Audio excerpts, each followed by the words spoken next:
Kira-kira Mama ini usaha ini sudah dari kapan ya Mama kita nih? Sudah mau 10 tahun lebih sudah. 10 tahun lebih? Iya. 10 tahun. Mama dulu ide pertama buat usaha jagung di kilometer 14 ini dari siapa ide Mama? Ide sendiri. Ide sendiri? Iya. Karena memang ada tempat. Ada orang yang mau kerja itu bendungan, kami jual di sini. Awal itu dari orang yang mau kerja bendungan Mama ya? Iya, kami jual. Mama tahu tidak potensi sebenarnya kita kalau seandainya kita model kita di Jawa atau di mana itu biasa kalau kita jalan jauh dari END ke Maumere, biasa kalau seandainya kita tidak seperti di Jawa, contoh model kita di END itu kan paling tidak ada tempat-tempat rest area kalau orang jalan jauh, contoh yang dari Bejawa mau ke Maumere lewat kita, yang mungkin ada rest area di kilometer 14, ada rest area di Detsoko. Mungkin bagi saya di kilometer 14 punyanya Mama ini adalah salah satu tempat rest area, tapi rest area yang belum difungsikan sebagaimana mestinya sebagai tempat rest area.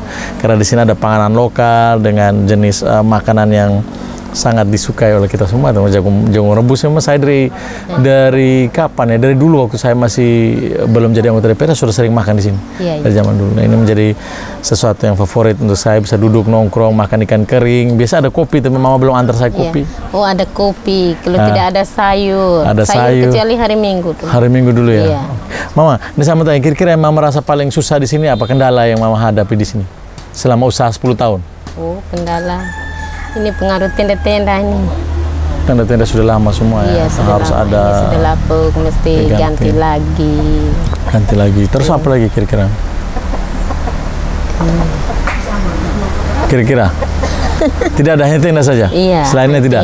Nah, kira-kira Mama punya motivasi buat membuat seperti ini apa? Tujuan motivasi tidak ada hanya untuk cari hidup atau motivasi? Untuk cari hidup sih. Cari hidup? Iya.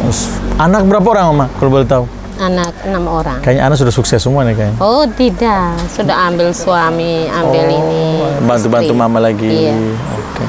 Hanya lagi 1 orang saja yang sekolah. Lagi 1 orang sekolah. Kalau saya sebagai pengunjung atau orang yang sering datang di sini, Mama, kendala salah satu di sini menurut saya yang mungkin Mama nanti saya akan coba bantu, tapi kita sama-sama lah, Mama. Karena kekurangan koneksi sinyal handphone. Ini menjadi kendala. Biasa kalau kita di zaman modern di sini, apalagi anak-anak muda ya, di zaman yang sudah seperti milenial, di zaman Gen Z sekarang kan orang kalau duduk terus kalau orang mau ngobrol, biasa anak-anak muda itu kan sering pegang handphone. Itu bisa membuat waktu agak lama, jadi mereka bisa berdiskusi, ngobrol sambil pegang handphone, komunikasi dengan keluarga. Mungkin kekurangan di sini di situ. Tempat ini sinyal, karena kekurangan sinyal 4G. Dan mungkin nanti ya siapa tahu ke depan kita bisa menginformasikan, membantu memberi informasi kepada pemerintah, siapa tahu ada titik-titik spot yang mungkin bisa dipasang untuk sinyal-sinyal BTS untuk bisa koneksi di tempat ini. Paling tidak ini menjadi rest area. Kalau mungkin ke depannya Mama ada waktu atau ada rezeki dari bambu-bambu seperti ini, atau mungkin nanti diperhatikan oleh pemerintah, sekiranya ada tempat untuk mereka punya tempat untuk ibu-ibu menyusui dengan anak, siapa tahu istirahat. Atau tempat-tempat mungkin seperti musola untuk orang bisa sembahyang. Nah, terus yang lain-lain mungkin faktor penunjang lain mungkin menjadi tempat rest area, salah satu tempat yang mungkin jadi tempat favorit untuk masyarakat ketika mungkin mereka akan berkunjung. Persinggahan di sini. Ya, persinggahan. Macam yang dari Maumere, dari Bejawa, di sini yang mereka singgah makan apa-apa. Makan, bawa bekal apa-apa bekal, sampai duduk sini tambah jagung apa Ini saya kan suka makan ikan kering dengan sambal yang Mama buat tuh enak sekali dengan kopi itu kan enak. Tahu kopi? Nah, saya minta kopi tidak pakai gula. Kopi tidak pakai gula. Kopi berapa? 1 saja. Oh, 1. Iya. Terus Mama, target cita-cita ke depan Mama mau harap seperti apa? Iya. Harapan Mama seperti apa kira-kira ke depan? Ayo, harapan yang Mama inginkan. Harap supaya sukses. Sukses terus ya, usaha ini sukses dan mungkin diperhatikan dan mungkin ada sentuhan dari pemerintah, mungkin ada bantuan-bantuan UMKM, usaha sehingga Mama bisa lebih maju dan lebih berkembang gitu ke depannya. Dan paling tidak ini menjadi salah satu dasar bagaimana kita bisa menjadi masyarakat yang punya daya dan masyarakat yang punya usaha sehingga kita dapat menghidupi sisi-sisi ekonomi, baik ekonomi di keluarga dan juga kita dapat menggerakkan ekonomi di kabupaten secara lebih luas. Mungkin Mama, saya berterima kasih dengan adanya tempat ini, Mas. Saya kalau kemana-mana, kalau pulang kunjungan dari mana atau apa, saya masih bisa singgah di sini minum kopi dengan Mama, ngobrol. Dan mungkin harapan saya Mama tetap harus sehat terus, eksis, karena hidup dan rezeki kita dari Tuhan. Dan hanya Bapak yang kena stroke. Bapak yang kena stroke, semoga Bapak tetap Sudah fit lah, 3 duduk. tahun. Tapi dulu Bapak masih semangat, dan sekarang Bapak lagi kena stroke. Semoga Bapak tetap semangat walaupun di usia yang sedang beranjak dan juga lagi terserang penyakit stroke. Semoga Bapak tetap fit, dalam artian masih tetap bisa menemani Mama dalam ngobrol dan menemani Mama dalam menyediakan hidangan-hidangan untuk tamu-tamu yang datang ke sini. Itu saja, Mama. Semoga saja Mama tetap sukses. Mama bisa menjadi seorang ibu yang kuat. Anak-anak sudah sukses semua ini kayaknya, menikah dan punya keluarga, membantu Mama lagi.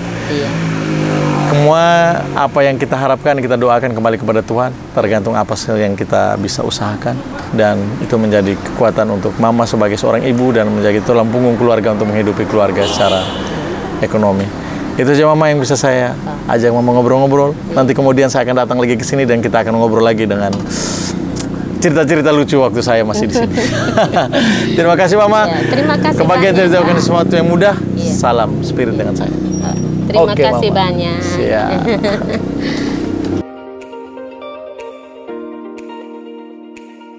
Halo Sobat Milenial, bersama saya lagi Muhammad Cipriadin Porake. Saya kebetulan ada di kilometer 14, ya bisa dikatakan rest area yang mungkin sering saya singgahi ketika saya berkunjung atau saya melakukan kunjungan-kunjungan ke desa-desa yang titiknya ada di mungkin di Kecamatan Wolowaru, Kecamatan Datu Soko, dan daerah-daerah Liau Utara.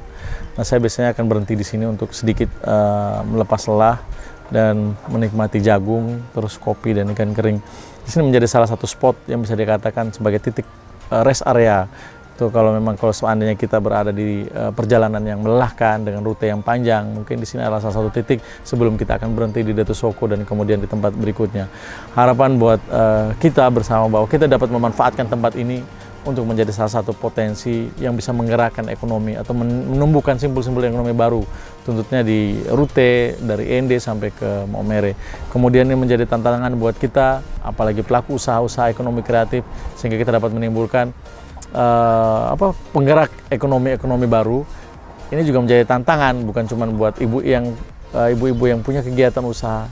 Titik rest area yang seperti ini dapat diperhatikan oleh pemerintah tentunya sebagai tempat rest area ketika kita bisa membandingkan, tidak seperti harus dengan seperti di Jawa ketika kita melewati jalan tol ada rest area untuk keluarga dapat beristirahat, dan semoga ini dapat diperhatikan seperti itu walaupun kondisinya tidak harus sama seperti di Jawa. Ini menjadi harapan buat kita ketika kita akan melakukan perjalanan lintas Flores, mungkin di sini menjadi salah satu titik kumpul untuk kita dapat mengambil udara segar dengan suasana alam yang begitu tenang gitu. Ini menjadi ekonomi juga yang hidup di sini. Jadi catatan penting untuk saya pribadi dan juga untuk pemerintah kabupaten dan juga pemerintah provinsi untuk dapat memperhatikan setiap titik-titik rest area sehingga orang dapat berkunjung sebagai potensi destinasi wisata di Provinsi Nusa Tenggara Timur, khususnya di Pulau Flores. Demikian mungkin yang dapat saya bagikan dengan teman-teman Sobat Milenial semua, dan apa yang kita bisa berbagi, kita akan bagi. Yakinlah setiap usaha, setiap apapun yang kita buat pasti akan mendapatkan hasil.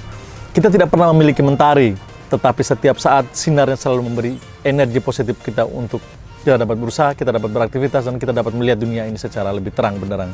Kebahagiaan tidak diceritakan dari sesuatu yang mudah. Kamane ate, tahun ote, salam spirit.